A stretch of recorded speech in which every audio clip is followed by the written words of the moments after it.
Le 4 mars 2019, Combini poste une interview de vous, un portrait de vous où vous vous êtes confié sur le meurtre de votre fils Frédéric. Il y a 32 ans, vous avez décidé de lui offrir la mort, comme le dit votre livre. Et, cela a créé un grand débat sur les réseaux sociaux et dans les médias. Sur Vivre FM, on aborde ici des sujets comme la différence et le handicap. Donc, pourquoi choisir un média comme le nôtre aujourd'hui ? Pourquoi vous adresser maintenant aux personnes en situation de handicap ? Parce que, à travers mon livre, j'ai simplement voulu, heu, non pas faire l'apologie pour tuer les handicapés ou quoi que ce soit. Ça n'est pas mon intention, ça n'était pas mon intention. J'ai simplement, voulu partager mon expérience. J'ai voulu simplement, montrer que, hem, moi, avec l'éducation que j'avais eue, avec le parcours que j'avais eu, avec, le père que j'avais eu justement, par rapport à l'épreuve que j'ai subie, que mon fils a subie aussi, j'ai réagi de cette manière-là, mais que pour moi, dans mon esprit, si vous voulez, quand je dis: «J'ai offert la mort à mon fils», le mot «offert», est important parce que c'est pas j'ai donné, c'est j'ai offert. Parce que justement pour moi, hem, dans mon esprit de mère, c'était le délivrer. Voilà. Maintenant, je n'avais aucune intention de parler pour qui que ce soit. Simplement, c'était mon vécu. D'ailleurs, dans ce livre, il y a une phrase de Gérard de Nerval, «L'expérience de chacun est le trésor de tous». Et je pense que ce livre, je voulais aussi qu'il serve à faire évoluer la pensée, à faire réfléchir les gens sur le sens de la vie aussi, sur comment vivre sa vie, sur aussi pouvoir profiter des instants quand on les a. Voilà. Donc il n'a aucune prétention, hormis le fait de faire part de mon expérience. D'accord. Et dans votre livre, toujours, vous avez fait part de votre accouchement qui s'est horriblement passé. Vous dites avoir enchaîné les erreurs médicales entre l'infirmière qui vous laisse à l'agonie pendant 24 heures pendant votre accouchement et l'infarctus de votre père qui Oui. n'a pas été pris à temps. Non. Moi, j'ai une question un peu technique, si j'ose dire. Est-ce que c'était déjà le même hôpital? Est-ce que vous vous sentez en sécurité aujourd'hui vis-à-vis du corps médical en France? Alors, ce n'était pas le même hôpital Oui. parce que Frédéric est né dans la région parisienne et mon père est mort dans un petit hôpital de l'Aveyron. Alors, c'est aussi, là aussi, peut-être que je ne contenterai pas tout le monde, mais quant à ce petit hôpital, si vous voulez, vous avez je voyais des gens qui souvent faisaient des pétitions pour qu'on ne ferme pas le petit hôpital où mon père est mort. Je suis désolée aussi, mais là, pour moi, à partir d'un moment où un hôpital n'a pas les moyens personnels ou n'a pas les moyens matériels, il faut le fermer. Pour moi, c'était ça. Parce que soit il reste ouvert, mais avec tout ce qu'il faut pour pouvoir soigner les gens, pour pouvoir leur sauver la vie, soit il ferme. Parce que si il faut amener les gens dans ce petit hôpital, qu'il n'y a pas le médecin qu'il faut, qu'il n'y a pas le matériel qu'il faut, et que l'hélicoptère vient le chercher et qu'il meurt en allant à Toulouse, non, c'est pas possible. Donc là aussi, il y a encore un sujet de réflexion, à savoir la fermeture, parce que je vois qu'il y a beaucoup de gens qui disent: il faut laisser ouverte la petite maternité parce que la proximité, la proximité. La proximité, oui, je suis pour. Mais la proximité, s'il y a tout, S'il y a des moyens. s'il y a les Mmh. moyens. Parce que si c'est la proximité pour que votre enfant meure parce qu'il n'y a rien, alors non, non, là, non. Et vous Voilà. parlez de fermer ces hôpitaux. Vous avez entrepris des poursuites contre. Est-ce que vous avez envisagé d'entreprendre des poursuites vis-à-vis de l'hôpital, Alors, que ce soit pour Frédéric ou pour celui pour de votre père? Frédéric, non, parce que nous étions, c'était notre premier enfant, nous étions anéantis. Parce qu'en plus, nous ne connaissions pas la loi, enfin les procédures judiciaires, parce qu'en plus, nous voulions accorder toute notre attention à notre fils. On voulait le garder avec nous, donc on ne pouvait pas, on n'a pas et en plus, parce que aussi, comme il est écrit dans le livre, mon mari avait signé ce papier d'autorisation de soins et on pensait que le médecin s'était, comment dire, couvert avec ça. Et on pensait qu'il allait nous agiter ce papier, mais on ne pouvait pas prouver qu'il nous avait menti. Quand il a dit à mon mari, Oui. c'est un tout Mmh. petit problème, on ne pouvait pas prouver qu'il nous avait menti. Parce qu'au final, c'était peut-être un Il est petit né problème mort, sur c'était un sur gros le coup. problème. Et il nous a dit non, il a dit à mon mari, ça n'est pas grave. Donc mon mari, d'ailleurs, s'est reproché toute sa vie d'avoir signé ce papier. Mais ce papier, il l'a signé, non pas en connaissance de cause, si vous voulez. Parce qu'il m'a dit, mais si on m'avait dit que Frédéric est né mort, je n'aurais jamais signé ce papier pour qu'on le réanime. Voilà. C'était sa parole contre la vôtre. Voilà comment vous vouliez prouver et comment vous voulez avec un enfant dont vous devez vous occuper tout le temps, comment vous voulez aller porter plainte, pour nous c'était d'abord Frédéric la priorité si vous voulez. Donc et puis en plus on a appris la situation sur son état que petit à petit, donc on avait l'espoir. Oui, avec le scanner que vous Voilà, aviez pas voilà. envie de lire, enfin, de faire Donc expertiser. voilà. Donc là et puis pour mon père, c'était quasiment pas possible. Enfin, on était tous anéantis, ma mère aussi. Donc Ouais, je pense que dans ces moments-là, la paperasse, c'est vraiment voilà. ça vient au Et second plan, quoi. aussi, si vous voulez, je sais que on l'a laissé 3 jours alors qu'il a fait un infarctus. On l'a laissé 3 jours avec un sac de glaçons sur le ventre. Mais je pense aussi que cet infarctus, l'état de mon fils, le préoccupait tellement que je pense que s'il est mort à 62 ans, c'est il a été aussi miné par cette C'est histoire-là. l'épuisement Ouais, général. donc, oui. Et par rapport à. Moi, j'avais une question par rapport à l'accompagnement. C'était il y a 32 ans. Ouais. Est-ce que vous pensez si à l'époque vous aviez été mieux accompagné, est-ce que vous auriez pris cette décision? Alors, pour être honnête, je ne vais pas vous dire, si j'avais été mieux accompagnée, je n'aurais peut-être pas pris cette décision, parce que ce serait vous mentir. Je ne suis pas venue ici pour vous mentir. Donc, même, d'ailleurs, je l'ai dit, même très accompagnée, j'aurais pris cette décision. Mais en revanche, parce que il ne faut pas mettre, comment vous dire, c'est difficile à expliquer si vous voulez, mais il ne faut pas mettre une chose contre une autre. Parce que c'est pas parce que je dis que moi j'aurais pris cette décision, même accompagnée, qu'il ne faut pas accompagner les gens. Si vous voulez, c'est ça aussi, parce que moi je suis persuadée qu'il faut accompagner, qu'il faut donner plus aux handicapés, qu'il faut leur donner plus de confort, plus de possibilités de bien vivre. Il n'y a pas longtemps, j'ai lu que d'ailleurs l'ONU avait épinglé la France. Parce que la France, on voulait qu'elle supprime plus ses centres pour faire des petites structures, pour que les gens soient de plus en plus autonomes, etc. Bon, l'ONU a épinglé la France. La France aussi, là, qu'est-ce qu'elle fait? Ils construisent des appartements. Ils ont diminué le nombre d'appartements pour les handicapés. Oui. Oui. Mm. Oui, ils ont diminué. Alors, Et si vous voulez, l'accessibilité aussi. et l'accessibilité Oui. et tout. Ils déscolarisent les enfants autistes. Bon, ça, c'est une réalité.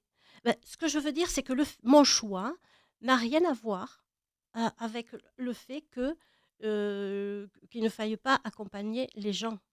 Ça, pour moi, c'est différent. Mais pour moi, si je veux être honnête, parce que mon fils avait le cerveau aux 3/4 détruit, Oui. et parce qu'il aurait dû vivre dans une coque sans avoir conscience de vivre, alors oui, j'aurais fait ce choix, même bien accompagné.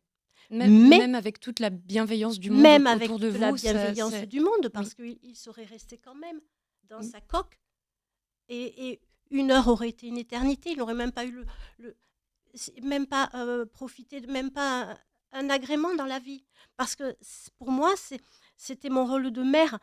Parce qu'on dit que, par exemple, on dit une mère, quand son enfant est malade, elle le sent. Elle est malade aussi, enfin. Il y a une Parce sorte que de connexion. quand on me dit, oui, mais vous avez choisi pour lui, il ne pouvait pas dire ce qu'il voulait. Je sais que le problème est là aussi.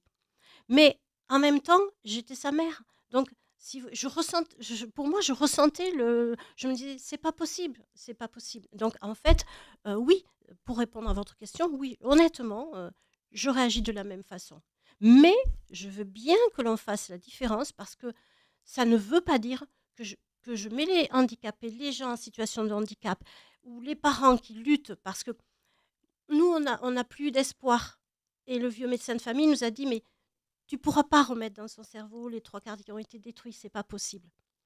Mais je comprends qu'ici, il y a des parents qui disent, on peut arriver à quelque chose. Ou peut-être que dans quelques années, la médecine aura fait des progrès et que peut-être ça pourra apporter du confort. Ou même si un peu de joie, ou même s'il arrive à s'éveiller. Oui, alors là, moi, je les admire, ces parents-là. C'est pour ça que je ne suis pas du tout contre. Je veux dire, je ne suis pas contre les handicapés. Mais il faut être honnête. Moi, je constate que ce n'est pas moi qui suis contre les handicapés. C'est notre société qui est contre les handicapés. La société, le handicap. Il faut penser aussi à une chose. Mon fils était dans un état quasi végétatif. Mais jusqu'à sa mort, je le sortais, je le mettais dans une poussette parce qu'encore il était assez petit pour pouvoir rentrer dans une poussette avec des coussins autour et tout. Mais pour moi, mon fils, c'était la même chose que moi, si vous voulez. Pour moi, c'était une partie de moi, mon fils. Et quand je sortais dans la rue, tout. Mais moi, c'est comme si moi aussi j'étais handicapée. Parce que les regards que l'on posait sur mon fils, il ne savait rien, il ne comprenait pas. Mais moi, j'en souffrais aussi. J'en souffrais pour lui, à sa place. Et moi aussi, je me suis vue handicapée. Parce que mon fils, c'était moi. Vous aviez une double souffrance au final. Oui. La souffrance, votre souffrance personnelle avec le regard des autres. Oui. Et aussi la souffrance de savoir que votre fils ne comprenait pas. Quoi. Oui, exactement. Et quand on me regardait ou quand on me disait « Oh, mais vous le laissez pas à la maison », l'air de dire « Ah ben pourquoi tu nous fais subir ça ?» Moi, je rentrais effondrée à la maison. Alors, si quelqu'un, parce que dans toute ma vie, mes amis, ma famille, je n'ai jamais fait de différence. Pour moi, il n'y a pas de différence. Mais il faut être honnête. Il faut que les gens, quand ils s'offusquent à dire, ils opposent mon geste. Non, mon geste n'a rien à voir.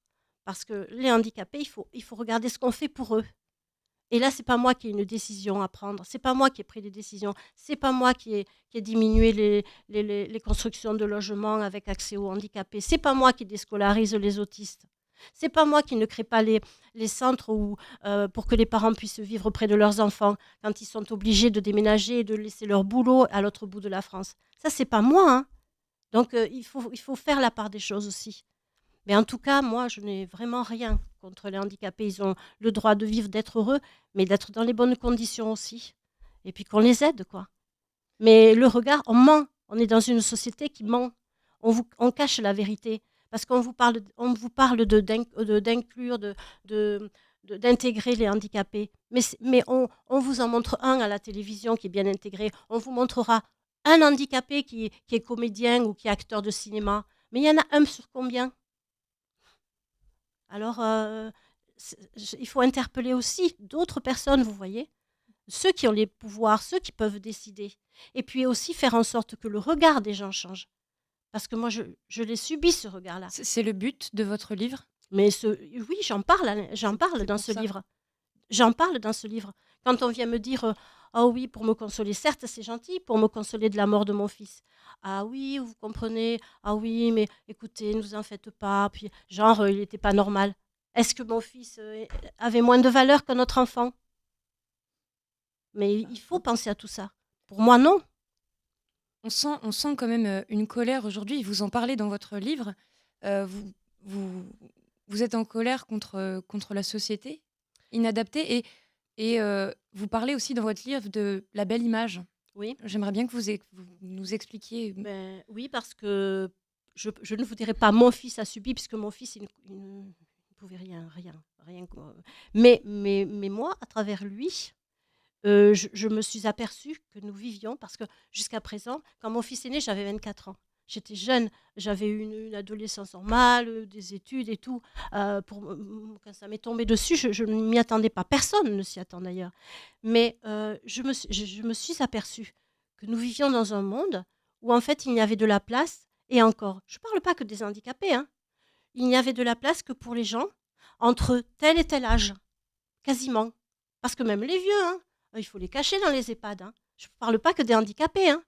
Là, il faut... Alors, pour nous, la société, c'est la société des magazines. C'est la société où vous êtes bien tant que vous êtes jeune. jusqu'à, bon, attendez, peut-être 45, 50. Enfin bon, encore, on essaie de faire passer certains seniors très actifs et tout. Bon, mais jusqu'à un certain âge. Mais après, on veut tout vous cacher. Mais ça veut dire que vraiment, on ne considère les gens, ils ont leur place dans la société qu'entre tel âge, s'ils sont jeunes, s'ils sont beaux, même parfois s'ils sont riches, hein, parce qu'il y a aussi la discrimination par l'argent. Donc, il n'y a pas. Je pense que ce soit les handicapés, que ce soit les personnes âgées, que ce soit les gens qui sont pauvres, ou que ce soit les gens qui sont démunis, il y a une discrimination, mais ce n'est pas pour tout le monde, quoi. Il y a simplement, voilà, moi j'appelle ça le syndrome de la belle image. C'est-à-dire qu'il y a des choses que l'on ne veut pas voir, comme la mort aussi. On ne veut pas la voir en face. Oui, on est dans On une la société qui nous met jamais Voilà. face à la mort. Non. Jamais. Mm. Donc en fait, il y a, on est capable, enfin, on accepte les gens que de tel âge à tel âge, et puis tant qu'ils peuvent travailler, tant qu'ils peuvent, voilà. Cette Et façon ça, de diminuer par les mots le handicap, vous parlez aussi d'appeler un oui, aveugle un non-voyant, oui, de oui, toujours atténuer oui, cette oui, image, en oui. fait. Et puis, moi, ça me heurte. Vous êtes toujours en colère aujourd'hui? Vous pensez que les choses n'ont pas évolué depuis Non, 32 ans? pour moi, les choses n'ont pas évolué. D'accord. Pour moi, les choses n'ont pas évolué ou assez évolué. Peut-être certains considéreront qu'elles ont évolué. Moi, je considère que non, mais si on considère qu'elles ont un peu évolué, c'est pas assez de toute façon. Mais ça va, je pense que ça risque d'empirer, parce que j'entends que on essaie de trouver, enfin, de faire vivre les gens le plus longtemps possible, mais sans regarder s'ils vivent bien, parce que c'est pas la quantité qui compte. Mm. Il vaut mieux que vous viviez jusqu'à 80 ans et que vous sentiez vivre, plutôt que vous soyez grabataire à avoir des escarres dans un lit pendant 25 ans. Enfin, elle est où la vie, là? Voilà, donc si vous voulez, moi je pense que ça peut même s'aggraver. Donc vous pensez qu'on diminue la mortalité de plus en plus au profit de la morbidité? Voilà, Mm. parce que je pense qu'au lieu de regarder la qualité, on regarde la quantité. Ça, c'est un problème dans la société Et en ça, général. c'est un On peut le problème voir avec la aussi. société de consommation, par Voilà, exemple. voilà, c'est ça. Ça se répète. Et bon, mon livre, moi, c'est mon expérience, mais je vous dis honnêtement ce que je pense. Et oui, je pense que ça n'a pas évolué ou assez évolué, et que ça peut même s'aggraver, parce qu'on est toujours à la recherche un peu plus de. Ben voilà, les gens, on a peur des rides, on a peur de tout, de la différence. Mais la différence, elle est partout. C'est pas que les handicapés. La différence, c'est parce qu'on considère différent une personne très âgée, le grand âge. On considère différent, et on met de côté quelqu'un qui ne peut pas gagner sa vie, ou quelqu'un qui n'a pas d'argent. Voilà, la différence, c'est pas forcément juste le handicap, c'est tout, hein. C'est un tout. C'est simplement quand vous ne rentrez pas dans une norme. On est une société de normes. Et si vous ne rentrez pas dans la norme, même pour l'enfant précoce aussi. L'enfant précoce, mais il est en situation de handicap à l'école. Il est en situation de handicap. Pourquoi? Parce qu'il faut qu'il rentre dans la norme. Et comme il ne rentre pas dans la norme, on le casse. Donc oui, là je suis révoltée, mais c'est surtout peinée aussi, si vous voulez. Je suis peinée parce que je pense qu'il y a beaucoup de gâchis de gens. Et je pense que justement, il faut toujours se recentrer sur l'humain. Moi, des questions un petit peu plus personnelles. Toujours dans votre livre, vous défendez le droit à la dignité. Oui. Vous parlez du droit à la dignité. Cependant, là, après les récentes interviews, on vous demandait aux personnes qui vous critiquent d'essayer de se mettre à votre place et de savoir ce que vous avez ressenti. Est-ce que vous vous êtes mise à la place de Frédéric en vous disant que la dignité, pour lui, était tout simplement une notion qui était inconnue et qu'il était peut-être heureux dans l'état où il était, même si c'est peut-être inconcevable? Vous parlez notamment dans le livre, quand le médecin le jetait en l'air, ça lui procurait une sensation de bonheur dans le cerveau. Oui. Est-ce que vous ne pensez pas que même dans un état totalement végétatif, il aurait pu être heureux? Pour moi, honnêtement, si j'avais pensé qu'il ait pu être heureux, ne serait-ce que quelques moments dans une journée, je n'aurais pas jamais agi comme ça. Mais c'est parce que justement, je ne voyais pas de moment de bonheur parce que je vois, à part le lancer en l'air, mais parce que ça oxygénait son cerveau, c'était juste du bien-être. Donc, pour moi, c'était pas de la joie, c'était juste le cerveau qui était Une un peu mieux. réaction Voilà, chimique du cerveau? voilà, c'est ça. D'accord. C'était mécanique. D'ailleurs, ça m'a beaucoup marqué cette histoire-là. Et non, vraiment, je ne pensais pas que. Si j'avais pensé que dans une journée, on pouvait lui apporter de la joie, quelque chose comme ça, euh, jamais je n'aurais agi de cette façon. Mais c'est parce que, honnêtement, au fond de moi, j'étais persuadée que, ben, qu'il n'y avait pas d'autre issue, si vous voulez. C'est vraiment. Comment vous dire? C'était pour moi, il était dans ce monde entre pas mort, mais pas vivant. Ben, comme je dis, l'antichambre de la mort, mais pour moi, c'était voilà, c'est ça. Et c'est pour ça que j'ai agi ainsi. Et justement, après donc, la mort, de votre fils, la mort de votre père, en ce moment, on entend beaucoup parler de pro-euthanasie. Donc, est-ce Mm. que vous êtes pro-euthanasie? Alors, moi, je suis pour, honnêtement. Est-ce que vous l'étiez déjà à l'époque? Oui, oui, Même parce que avant la situation oui, de votre oui, fils et de votre père, oui, c'était déjà, oui, déjà le parce cas? que mon père ayant vécu la guerre d'Espagne, son père était journaliste, fusillé sous ses yeux à 13 ans. Mon père avait vécu beaucoup de choses, donc mon père aussi, il y avait aussi à ce sujet-là la différence. Mon père a eu beau travailler pendant 40 ans en France, respecter toutes les règles françaises, et il m'a toujours dit, il nous a toujours élevés, mon frère et moi, en nous disant, moi je suis dans un pays qui m'accueille, donc j'accepte ces règles, sinon je m'en vais. Et il a toujours tout fait pour la France, pour s'intégrer et tout. Bon, il était espagnol, mais il nous a toujours dit, à mon frère et moi, depuis notre plus jeune âge, surtout si un jour il m'arrive quelque chose. Si un jour je me retrouve dans une situation, dans un état comme Vincent Lambert, ou comme ne me laissez pas vivre. Si vous m'aimez, ne me laissez pas vivre. Donc depuis tout petit, mon frère et moi, on a intégré l'idée que par amour, on puisse abréger la vie d'un proche. Et cette idée, elle change pas parce que c'est vrai qu'on entend souvent des gens qui disent: «Si je deviens, fou ou sénile, donnez-moi un coup de marteau sur la Oui. tête, qu'on en finisse». Mais est-ce que cette idée, elle change pas quand même? Est-ce qu'il y a pas une petite nuance au moment où la situation vous arrive, tout simplement? Et non, elle n'a pas changé, au contraire. Elle n'a pas changé. Elle n'a pas changé parce que justement, à partir d'un certain âge, on aurait dû, déjà Frédéric, dans l'état où il était, c'était vraiment, pour nous, c'était pas possible. On ne pouvait pas accepter ça, quoi. Et en plus, le confier à quelqu'un, le confier à un centre. Et ça, euh, on avait C'était un été peu comme l'abandonner, en fait? Oui, Ça aurait été encore pire. Mmh. oui, parce que si vous voulez, on était fusionnels. Je- et pour moi, je savais, tant qu'il était avec moi, je savais que ben, on ne pouvait pas lui faire de mal, qu'on ne pouvait pas le rudoyer, qu'on ne pouvait pas le secouer, qu'on pouvait pas. Parce que j'étais là. Mais que je sois partie, qu'il soit dans un centre, sans mon regard dessus, sans pouvoir dire, comme à l'hôpital quand il est resté un mois en soins intensifs, qu'on le gavait, pas me dire, attendez, je vais essayer de le faire manger parce que je veux pas qu'on lui mette une sonde. Et moi, j'aurais pas été là. Et j'aurais pas pu voir et j'aurais imaginé, mais qu'est-ce qu'on fait? Est-ce qu'on le secoue? Est-ce que s'il a besoin d'être changé, est-ce qu'on le change? Est-ce qu'on le laisse toute la journée? Ça, c'était pas possible, c'était pas envisageable.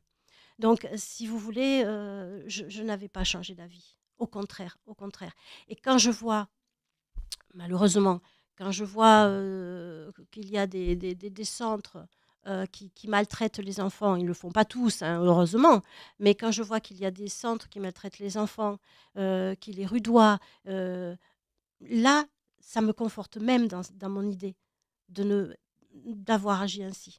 Puis votre avis aussi sur, les maisons de retraite avec les personnes âgées, par exemple, c'est pareil, c'est Ben, il faut que la famille ait vraiment le regard, hein. Il faut vraiment, vraiment le regard et ne rien laisser passer. Après ça, si vous voulez, le problème de Frédéric, et ce qui aussi gêne beaucoup de gens, c'est parce que c'est moi qui ai fait le choix et parce que dans le droit, dans la loi, l'euthanasie, c'est toujours l'euthanasie pour soi. C'est-à-dire, moi, je le demande pour moi, c'est ma peau, c'est moi. Alors que moi, j'ai agi Oui, pour quelqu'un c'est d'autre. des gens que vous citez comme Vincent Lambert dans votre livre Voilà. pour. Voilà, Voilà, avec Vincent Que Lambert, vous donnez en exemple. voilà, parce qu'il a dit à sa Mm. femme, il a dit à ses proches. Donc, à partir du moment où il a dit, je ne comprends pas que l'on bafoue ses dernières volontés. C'est aussi, il y a aussi quelque chose de terrible dans notre société, c'est j'ai l'impression qu'on ne s'appartient plus. On ne s'appartient plus. Vous êtes contre l'acharnement thérapeutique, en fait. Oui, Oui. contre l'acharnement thérapeutique, contre tout ce qui fait que la vie n'est plus de la vie. C'est ça. Mais à partir du moment où vous avez des gens... Et puis, ce qui est très compliqué, et ce pourquoi aussi notre société ne veut pas se pencher, sur quoi elle ne veut pas se pencher, c'est que si vous voulez, quand il s'agit de l'euthanasie pour soi, il y a un curseur aussi. Et où vous mettez le curseur ? Un curseur de. Un curseur au niveau de... Par exemple, À quel niveau ? vous avez des gens comme Anne Berthe. Elle vous dira, moi, je voudrais partir à partir du moment où je ne peux plus prendre ma douche toute seule. Mais vous avez quelqu'un d'autre qui dira, moi, même si je ne prends pas ma douche, même si c'est pas grave, je suis heureux, je suis heureuse, je peux faire de la peinture, moi, je peux parler avec mes amis, écouter de la musique. Mais c'est pour ça qu'il faut écouter les gens et leurs demandes. Et ça, je trouve qu'on on nous vole un peu tout. On nous vole notre vie, on nous vole notre mort. Si vous voulez, qu'est-ce que ça fait ? C'est pareil, une personne qui vous dira eh bien là, moi, je veux arrêter parce que j'ai la maladie de Charcot, parce que j'ai vu une jeune dame dans un documentaire, elle avait une petite fille de 3 ans, elle n'a pas envie de mourir, la dame. Hein. Mais quand elle voit que son corps va devenir une prison jusqu'à l'étouffer, jusqu'à ne plus pouvoir respirer, elle préfère prendre les devants. Bon, elle a le droit de faire ça. Mais qu'on ne soit pas là pour lui prendre la main. Je trouve que notre société ne soit pas là pour lui prendre la main. Pour moi, ça me choque. Ça me choque. Et en plus, ça me choque d'autant plus que si vous voulez, tout le monde n'a pas les moyens d'aller en Belgique. Ça veut dire encore que qui est-ce qui va souffrir de ne pas du fait qu'il n'y ait pas une loi comme ça. Ben, ça va être les gens qui n'ont pas d'argent parce qu'ils ne pourront pas eux y aller. Donc eux, ils vont suivre leur chemin de croix jusqu'au bout. Pourquoi ? Parce qu'il faut donner 26 000 € pour aller en Belgique ou 40 000 € pour aller en Suisse. Voilà. Bon, certes, on peut faire des cagnottes sur Internet maintenant. Mais bon.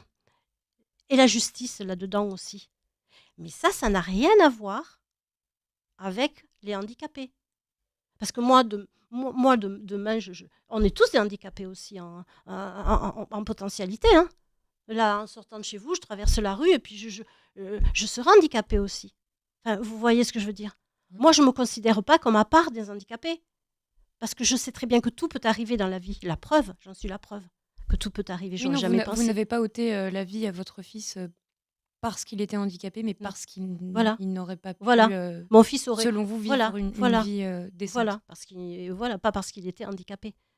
C'est pour ça que je tiens à ce que l'on fasse la différence. Parce que vous avez des gens... Il y a des gens qui ne font pas la différence. Oui, mais il faudrait faire la différence parce que, honnêtement, pour moi, il n'y en a pas. Et parce que, franchement, vous avez des handicapés qui vivent mieux que des valides.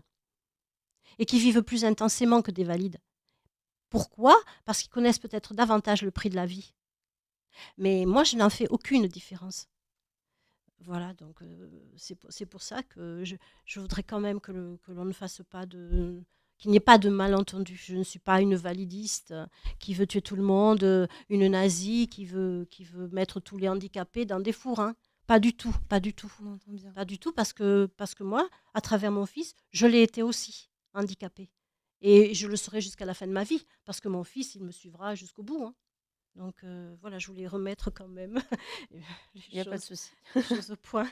Vous dites dans votre livre avoir toujours eu cette décision en vous, Oui. comme si vous saviez ce qui attendait Frédéric au final. Oui. À partir de quel âge cette décision apparaît comme vraiment une évidence ? Est-ce que c'était vraiment à la mort de votre père avec les dernières paroles ? Ou est-ce qu'au fond de vous, saviez déjà que vous alliez passer à l'acte ?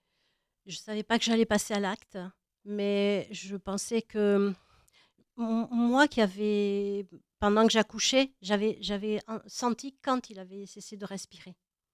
Et pour moi, ça a toujours été un problème parce que j'ai vu qu'il avait arrêté de bouger pendant longtemps. Donc je me suis dit, c'est pas possible qu'il n'y ait pas de dommages.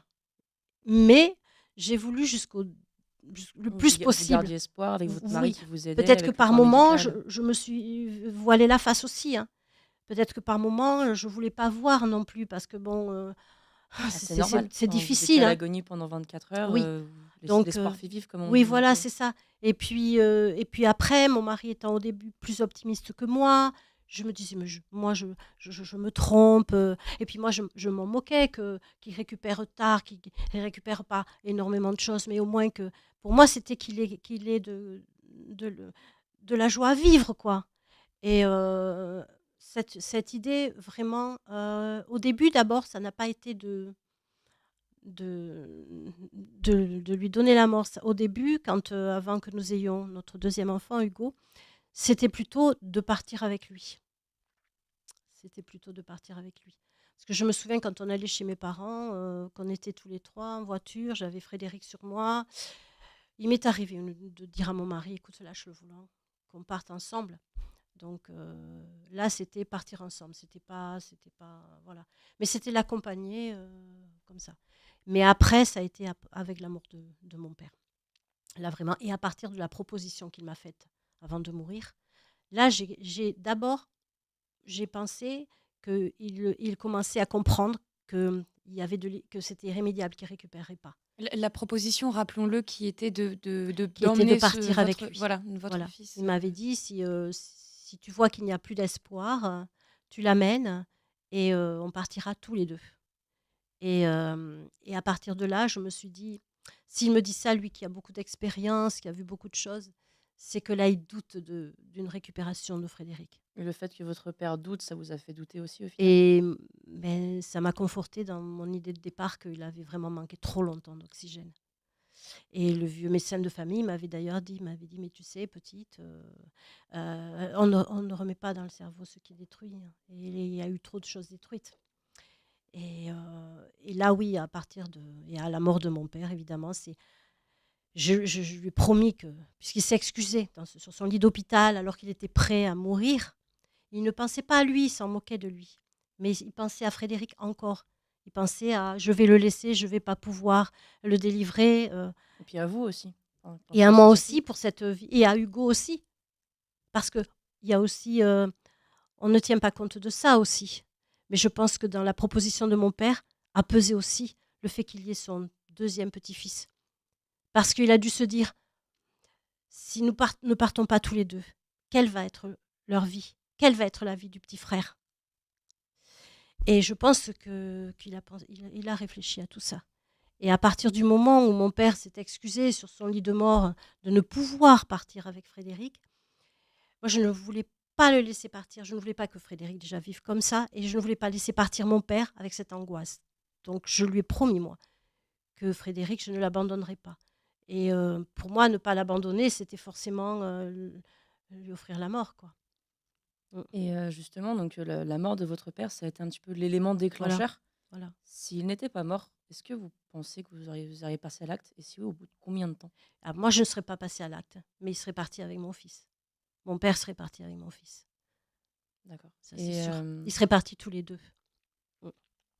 Et pour revenir un petit peu au présent, où est-ce que vous en êtes maintenant après toutes ces interviews, parce que vous sortez votre livre 32 ans après, on sait que la loi, à partir de 30 ans, vous n'êtes plus condamnable, mais il y a quand même beaucoup de Je ne débats. sais pas. Vous en êtes où au niveau de la justice? Je ne sais Vous pas. savez pas? Je ne sais pas parce que je n'ai jamais cherché. Je n'ai jamais contacté un avocat. Je n'ai jamais ouvert un livre de droit. Et je ne suis jamais allée sur Internet pour chercher quoi que ce soit. Parce que à partir du moment où moi j'ai agi de cette manière, déjà quand Frédéric est mort, j'ai voulu déjà dans le cabinet du médecin, quand j'ai donné ces médicaments à Frédéric, j'ai dit je vais raconter ce que j'ai fait. C'est le vieux médecin qui m'en a dissuadé, qui a fait une lettre pour le médecin qui devait signer le certificat de décès en disant que sa mort était prévisible, parce qu'il m'a dit non, tu ne vas pas le faire, parce que ce n'est pas toi qui as détruit cet enfant, on te l'a détruit à la naissance. Donc on te l'a rendu comme ça alors qu'on devait te dire, il y avait eu des erreurs certes, mais au moins qu'ils aient eu le courage de dire il est né mort. Mais il m'a dit, tu ne l'as pas détruit ton enfant. On t'a donné un enfant mort, on l'a réanimé de force, on l'a détruit. Et toi, tu veux tout endosser et tu veux sacrifier un deuxième enfant. Tu veux qu'on le prive alors qu'il a 1 an de sa mère. Il m'a dit non, je vais te faire une lettre et tu ne diras rien. Et tu vas élever ton fils. Donc en fait, vous avez été soutenu non pas juste par votre famille, mais aussi par le corps médical. Pas le corps médical, le vieux médecin de famille de mon mari qui avait 78 ou 80 ans, qui lui était humain et qui lui m'avait dit, tu sais, moi, j'ai aidé des malheureux qui me suppliaient à partir. Et moi, si j'avais fait naître cet enfant, je t'aurais dit, il est mort à la naissance. Tu aurais souffert, mais vous n'auriez pas fait ce chemin de croix. Et Frédéric n'aurait pas fait ce chemin de croix. Moi, j'avais. Votre livre vous a aidé à aider des. Est-ce que vous pensez que votre livre vous a aidé à aider des gens dans votre situation? Alors, je ne sais pas. Est-ce que vous avez eu des retours? J'ai eu alors, mis à part mis à part des commentaires aussi haineux, il faut pas Vous les n'avez pas eu que cacher. du négatif au final. Mais Vous je avez n'ai pas eu aussi- que j'ai beaucoup de retours positifs. Beaucoup de retours positifs et notamment aussi de parents qui ont des enfants très handicapés, qui disent qu'ils continuent parce qu'ils ont encore de l'espoir. Et moi, je leur dis qu'il faut qu'ils continuent parce que tant qu'il y a de l'espoir, on peut d'améliorer les choses, bien sûr, bien sûr.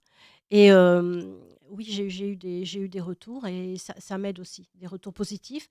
Tous mes amis aussi qui m'ont soutenue, même des amis que j'avais perdus de vue, qui sont venus en me disant là, tu as besoin de force, donc on s'est perdu de vue un moment, mais non, là, on est là, nous. Donc oui, ça m'aide aussi à tenir. Mais pour répondre à votre question quant à la loi, franchement, je ne me suis jamais posé la question. Et si j'avais eu peur, déjà, je n'aurais pas demandé à ce qu'on publie ce livre en 94, puisqu'en 94, j'ai déjà contacté un éditeur qui m'avait convoqué à Paris. Et c'est après avoir appris que j'avais des enfants en bas âge il s'est dédié, il a rebroussé chemin et m'a dit non. Moi, je ne veux pas, vous êtes naïve, je ne veux pas vous jeter en pâture au loup. Il m'a dit, occupez-vous de vos enfants quand ils seront en état de comprendre. Alors là, si vous voulez toujours raconter votre histoire, là, vous pourrez le faire. Mais vos enfants, ils auront compris. Et bon, Et vous pensez pas que justement c'est la maison d'édition qui a fait exprès de sortir ce livre 32 ans après non, parce que, pour vous couvrir un peu? non, parce que ça n'est pas la même maison d'édition. Et le Vous n'êtes pas livre, allé voir la même maison non, d'édition c'est une autre maison d'édition qui a D'accord. sorti ce livre, donc elle n'était pas au courant. D'accord. Donc, et je pense que la maison d'édition, en fait, elle m'a au contraire aidée à justement montrer on donne toujours la parole au corps médical, aux juristes, mais à ceux qui souffrent, à ceux qui ont vécu une expérience comme la mienne, eh bien, on les bâillonne un peu quelque part. Et je pense que c'est courageux de la part de cette maison d'édition de m'avoir donné cette parole-là. Parce que, parce que moi, je n'ai aucun poids. Si vous voulez, c'est facile de dire oui, je suis un spécialiste, je suis un médecin, je suis un éducateur dans un centre de handicapés, je suis un avocat. Mais moi, je suis juste une maman. Et qu'on ait laissé la parole à une maman, on ne peut pas toujours montrer, parce que ça fait aussi, comment vous dire, ça procède aussi de la même chose dont on parlait tout à l'heure, la belle image. À la télévision, on vous montrera toujours des parents qui sont toujours admirables, qui sont toujours en train de dire « Ah oui, nous, on a de l'espoir. » Mais on veut vous cacher aussi ceux qui n'ont plus d'espoir. On veut vous cacher aussi ceux qui désespèrent. Moi, j'ai fait partie de ceux-là. Et il y en a. Il y en a. Mm. Mais ça, il faut le cacher aussi. Parce que ce n'est pas politiquement correct.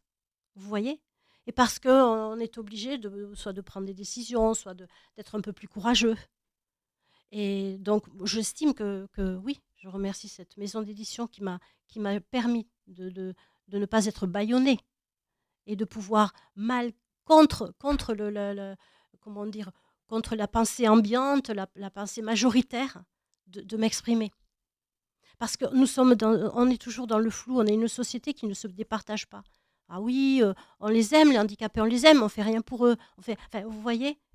Donc non, moi j'estime que c'est bien de m'avoir donné cette parole-là, parce que moi je suis juste un être humain. Et l'humain, on l'oublie. On l'oublie dans le travail, on l'oublie partout. On l'oublie dans les relations sociales, on l'oublie entre nous. On ne se voit pas, on vit les uns à côté des autres et on ne se voit pas. On donne un chèque. Il faut donner des chèques dans les associations, hein. Mais on donne un chèque. Mais on ne va jamais. Tout ça, est-ce que c'est pas aussi se désengager quelque part? Ah, je donne mon chèque, j'ai fait ma BA, mais je ne vais pas aller garder l'enfant pendant 2 heures pour que sa maman aille au cinéma. Parce que là, c'est trop. Je veux bien donner le chèque, mais je ne veux pas le voir. Donc vous voyez, il faut être. Tout n'est pas blanc, gris, noir. Enfin, vous voyez, c'est pas tranché comme ça, hein. Parce que moi aussi, quand j'avais Frédéric comme ça, dans cet état-là et tout, peut-être que si on nous avait tendu la main, j'ai pas dit que j'aurais agi différemment, mais ça nous aurait peut-être soulagé un petit peu Oui, aussi. de la bienveillance, ça fait Oui. jamais de mal. Oui, exactement.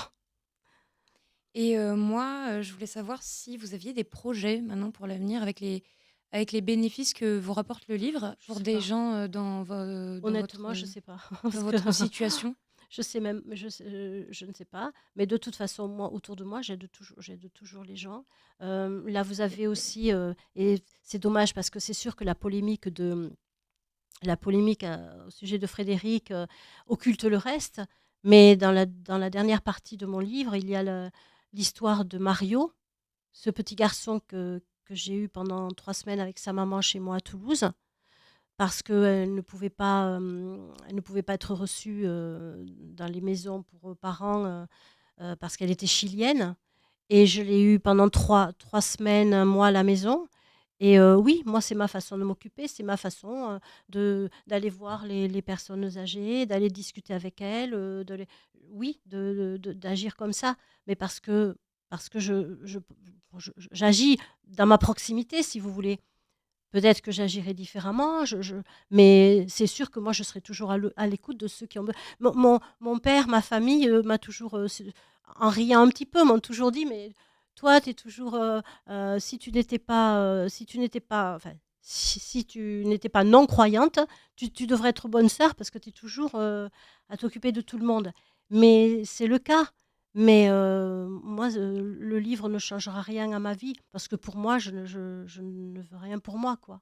Je veux dire, je continuerai d'aider dans la mesure du possible, de donner aussi de mon temps, de mon énergie et de tendre la main et d'écouter, d'être à l'écoute aussi bien des personnes âgées que de ceux qui souffrent. Parce que pour moi, c'est ceux qui, dès le départ, avec ce qu'a souffert mon père, même s'il n'en a pas parlé beaucoup, j'ai ça dans mon ADN. Même les non-dits, il me les a transmis. J'ai pas besoin qu'il m'ait expliqué la guerre d'Espagne. Moi, je l'ai en moi. Donc, si vous voulez, je suis toujours du côté de ceux qui souffrent. Et mon père m'a toujours dit, entre le bourreau et la victime, ne sois jamais le bourreau. Donc, si vous voulez, oui. Et une dernière question pour moi. Qu'est-ce que vous vous voudriez dire aux personnes en situation de handicap qui vous écoutent aujourd'hui Est-ce sur que vous Vivre avez FM? peut-être un message à leur faire passer? Oui, alors le message que je voudrais leur faire passer, c'est que il faudrait qu'ils se battent et il faut que tous les gens, même que les valides les aident et à obtenir des choses parce que ça n'est pas évident, parce qu'il ne faut pas qu'ils acceptent d'être, comment dire, de ce regard-là d'une société valide, que la société valide pose sur eux. Il ne faut pas qu'ils l'acceptent. Il faut que, pour moi, il n'y a pas de différence à mes yeux entre un valide et qu'on on est tous des êtres humains. Et je pense qu'au contraire, c'est une chance qu'on se croise parce qu'il y avait une chance sur des milliards pour qu'on soit au même endroit, enfin, sur cette planète en même temps. Et je pense qu'ils ont beaucoup de choses à nous apporter. Mais je pense que le message, parce que eux, j'aimerais qu'ils aient ce pouvoir décisionnaire, mais ils ne l'ont pas. Et le message pour les handicapés, le message, c'est que j'aimerais bien qu'ils soient à des postes importants, qu'ils puissent agir plus sur la société et tout. Mais moi, le message, il est plutôt pour les valides. Il est plutôt pour les politiques. Il est plutôt pour ces gens-là qui décident. Et que justement, il leur donne plus de pouvoir. Moi, j'ai jamais vu un ministre arriver en fauteuil roulant, jamais vu. Enfin, ils sont même pas au pouvoir. Enfin, je veux dire. Et pourtant, ils en ont les capacités aussi. Enfin, je veux dire, il y a pas. Vous voyez ce que je veux dire? C'est pour moi le message, il serait plus pour les valides, parce que pour les valides, pour les politiques, pour la société. Je vous l'ai dit tout à l'heure. Vous voyez un acteur qui est tout super content parce que ah oui, et puis on vous met toujours cet acteur en vous disant on intègre les personnes handicapées, mais il est le seul. Et Donc, dans les ministères, l'accessibilité. et un ministre, pourquoi? Mais ils sont pas différents de nous. C'est ça, mon message, c'est ça, c'est que je ne fais pas de différence. Parce qu'on est tous à la même enseigne. Et que ce n'est pas c'est mon fils, ce n'est pas un handicapé que j'ai vu, c'est mon fils. Simplement. Et parce qu'il n'avait pas cet espoir de pouvoir vivre, et puis qu'il ne comprenait pas, qu'il ne pouvait pas avoir conscience de vivre, c'est pour ça. Mais il serait né valide. Il aurait eu 3 ans. Il aurait eu une maladie. J'aurais agi de la même façon. C'est pas parce qu'il est handicapé. Il aurait pu être malade. Donc, non, c'était pas parce que mon fils est handicapé, c'est parce que c'était mon fils et parce que je n'avais plus d'espoir pour lui. Et j'ai agi pour lui parce que je me sentais responsable en tant que sa mère et que personne d'autre ne pouvait le faire que moi. Merci beaucoup. Mais je vous en Madame prie, Ratier, je vous remercie merci de m'avoir écouté. Je le rappelle, vous êtes Merci. auteur du livre J'ai offert la mort à mon fils. Et merci beaucoup d'avoir Merci répondu à nos questions. Et Merci à en vous. direct sur les réseaux, on postera la vidéo. Merci à vous. Merci. Merci.